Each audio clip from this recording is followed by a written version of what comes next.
নারীদের হেনস্থা করে একটি দল জামায়াতের পেছনে লেগেছে বলে মন্তব্য করেছেন জামায়াতে ইসলামীর আমির ডাক্তার শফিকুর রহমান। কক্সবাজারের মহেশখালীতে নির্বাচনী সভায় তিনি এই মন্তব্য করেন।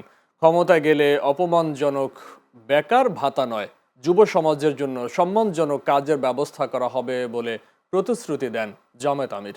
জনগণের অধিকার প্রতিষ্ঠা, সুশাসন নিশ্চিতকরণ, জবাবদিহিতামূলক রাষ্ট্র ব্যবস্থা এবং একটি মানবিক ও কল্যাণ রাষ্ট্র গঠনের লক্ষ্যে জামায়াত ইসলামী নিরলসভাবে কাজ করে যাচ্ছে বলে জানান তিনি। সকালে কক্সবাজারে দুটি নির্বাচনী জনসভা দিয়ে দিনের কর্মসূচি শুরু করেন ডাক্তার শফিকুর রহমান। এরপর লোহাগড়া সীতাকুণ্ডে নির্বাচনী সমাবেশে বক্তব্য রেখেছেন জামায়াত আমির। নির্বাচন হচ্ছে জুলাই, বীরদের প্রত্যাশা পূরণের নির্বাচন। আমরা রাজার ছেলে রাজা হোক, এই রাজনীতির আমরা বিরোধী। যার যোগ্যতা আছে সেই এই দেশের সেবক হোক, ওইটাই আমরা দেখতে চাই। 13 তারিখ থেকে নতুন একটি বাংলাদেশ জনগণ পাবে।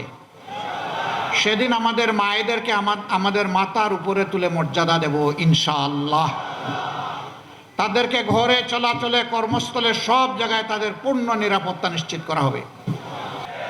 আমরা আল্লাহর কাছে দোয়া করি, আমার একজন রিক্সা চালক শ্রমিক ভাইয়ের মেধাবী সন্তান আগামীতে বিকশিত হয়ে সে যেন বাংলাদেশের প্রধানমন্ত্রী হতে পারে।